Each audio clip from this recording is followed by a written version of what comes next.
Hello and welcome back to Sport on 7. I'm Abdul Karim, bringing you all the action from Emirates Airline Dubai Rugby Sevens. With most of the players just months away from being Olympians, we had a chance to have a chat with former American sprinter, four-time gold medalist Michael Johnson about what it takes to prepare for the global event.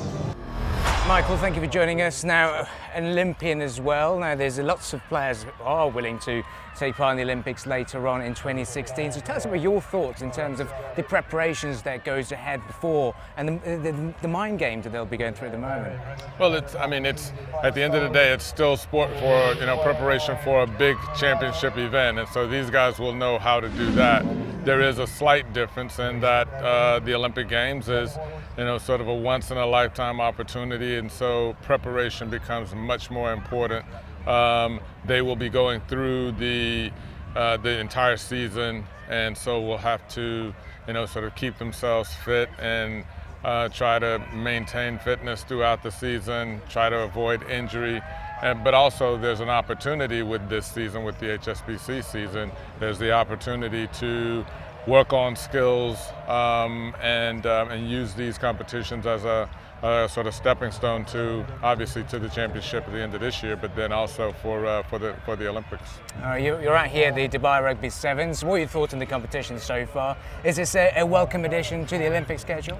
It is a welcome addition. I think that this will be something that folks who traditionally watch any Olympic sport, and there are those people who may not particularly follow a sport during its season, but they follow it during the Olympics because of all that's at stake, medals, pride, country pride. I think they will find Rugby Sevens very entertaining. The fast pace of the game, the quickness of the game, the ease with which you can understand the game. If you're not, a traditional rugby, enthusiast, you can still pick this up very quickly. And so I think for all of those reasons, I think it'll be a welcome addition to the Olympics. You've had a chance to interact with some of the American players and obviously some of the rugby players this time round. So any insights that you've shared, any expertise you've shared in the lead up to the Olympics?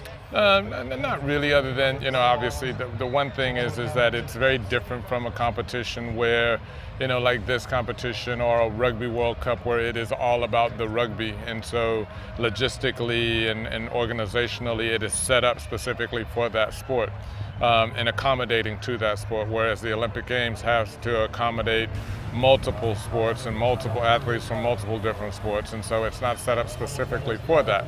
Every athlete and team in their particular sport has to sort of find their way around all of the different challenges that a big multi-sport event presents.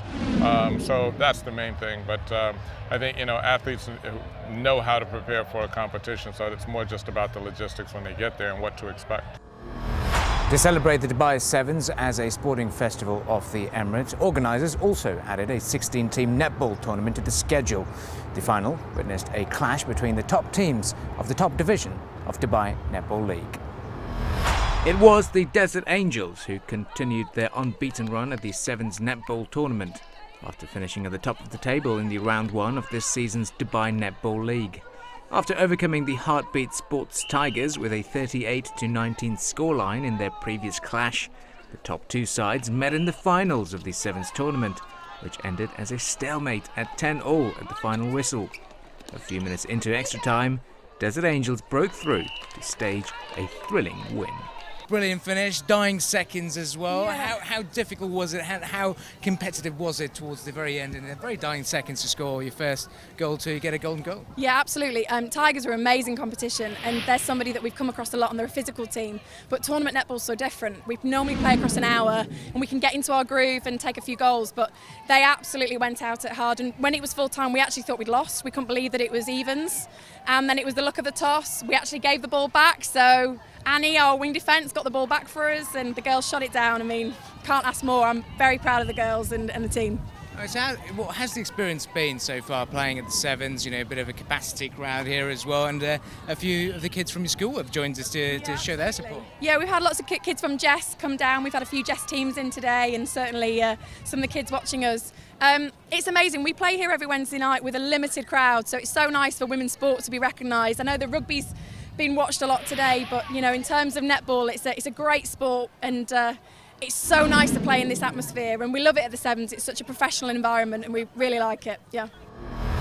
Another interesting aspect of the Dubai Sevens is the opportunity provided for young and aspiring rugby players to showcase their talent in front of a large crowd. After intense battles at pitches around the stadium, it was Al Ain Amblers and Dubai College taking on each other for the Gulf Under-19s title. It was an afternoon to remember for the young players of Al Ain Amblers, as they ended Dubai College's reign over the Gulf Under-19s title of 4 years with a thrilling win at the scoreline of 21-19. With the eyes of 20,000 spectators glued to the action on pitch 1, it was a late try by 17-year-old Jerry Kilikansau and conversion by captain Rhino de Brun to deny Dubai College a milestone of their 5th successive title win. It's an awesome feeling. We lost to them on Thursday in the pool stages. They ran over us, and I guess when it came to the finals, we knew that we had an advantage of it being our first time, getting hyped up, they being used to the feeling, and just like the team just played the way we practiced. It was just an awesome feeling. Like I can't describe it. Now for sure, you're playing in other pitches now. To play in front of a crowd of 30,000, 20,000. Any nerves, and how was the experience of playing in front of a massive crowd here? I'm nervous, man. Like, it was crazy. Like I don't know, when you first jog onto the field, the goosebumps just hit you. You get all cold, scared to make mistakes because you see like it's wide, like everyone knows it and sees it, and I don't know. It's just the crowd excites you so much because you just hear the screams, the supporters, and the adrenaline kicks in. You just, I don't know, you start playing a lot better than you've ever played. You don't get tired. It's an awesome feeling. All right, so I can understand the level of feeling when you're playing out there. There's also Sevens is in the Rio Olympics as well. So how does that get you as a young and aspiring player to really go for it and really be involved in the Sevens, and where do you see the sport going? I don't know, like this is just like makes me realize that it's what I want to do for the rest of my life. So it's what I want to train for. This is one small step, hopefully, to a lot of more big ones, to more opportunities. And yeah, I'm hoping Sevens becomes bigger. That's what I want to go into. And I just love it. I love the sport. That's it for part 2 on Sport and 7. We'll be back in a moment.